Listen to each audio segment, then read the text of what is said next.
This is Justin with Protocol 16. I just wanted to show you how easy it is to get infected with spyware. A lot of my clients actually say they don't know how they got it, they don't know what they did, and a lot of the time the spyware infection actually came in from the past, from an initial infection, just like I'm about to do. This install of Windows 7 is actually the Enterprise Edition. The only thing that's on this right now, other than Windows updates, is Adobe Reader. So I already have a website set up that I already know is infected. It's obviously not my website. The website up here, you're going to notice there's a very long string of characters. If you ever see a URL that has those string of characters, you do not want to click on those websites. More often than not, they are something that is redirecting to another bad website. Okay? Again, more often than not. So I'm going to go ahead and go to it. This actually came off of a link from a very popular blog website. In the top 100, I randomly clicked on a link and it brought me to the website that I'm about to take you to. So, just because the website appears to be alright does not mean that it is.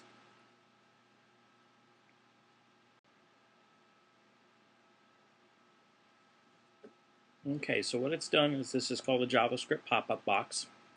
It specifically says, warning, your PC is at risk of virus and malware attack. Your system requires immediate check. System security will perform a quick and free scan of your PC for viruses and malicious programs. Okay. Typically, if you see this, click the X up here. You don't want to do this, but I'm going to click OK. And it's supposedly scanning my computer. Oh, look at that. Viruses and spyware are already found on a fresh install of Windows. Interesting. So we have all these on here that are already here. I'm going to say remove them because I'm scared. Oh, got a setup prompt. Okay, I'm going to run it.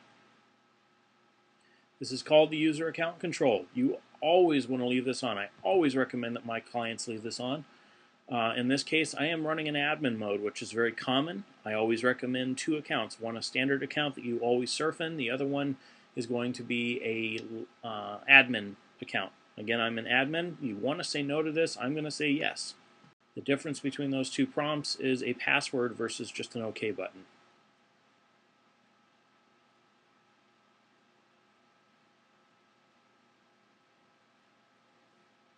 Okay, we've installed. I've said my language. Yep.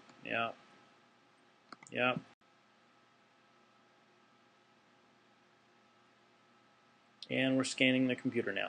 I'll pause this and I'll come back when it's done that you can see what it's doing. Okay, so it's done. Obviously, it states that we have 731 critical spyware objects. That's quite interesting considering this is a default install of Windows 7. It was not surfing the internet or anything before I did all of this. On top of that, before, when I ran the scan, it actually came up with 742. So it's going to be 700 and something if you do it. You may have also noticed the pop-up that popped up down here. Let's see if I can get it back. It's not going to. But it looks like a Windows Defender alert. It's not. I don't want that. I'm going to close this window. That alert will pop up and say basically, hey, you're infected. You need to click here to resolve it. You will also see pop-outs over here real soon, stating that either a port is open or a file or a Trojan or something is causing problems. So this software, the sole purpose of this software is to scare you. It's called Scareware, to purchase something. So we're going to say clean,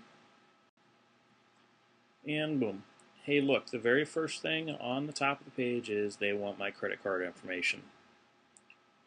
Do not do this. Do not do this. This is not real antivirus software. This software actually puts 17 files on your computer and 5 registry keys, and it does not like to go away. If I say yes, delete now, guess what? I go right back to the very first thing it wants is credit card. So I'm going to say cancel, close. Surprised I haven't gotten an alert yet. I'll pause it until I see an alert. And there we go.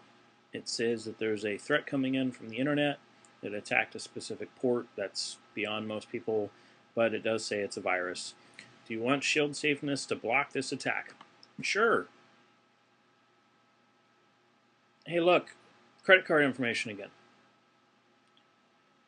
If you get this specific scareware, or a lot of the other antivirus scarewares out there, professionals can take these off decently quick. Sometimes it does become a problem.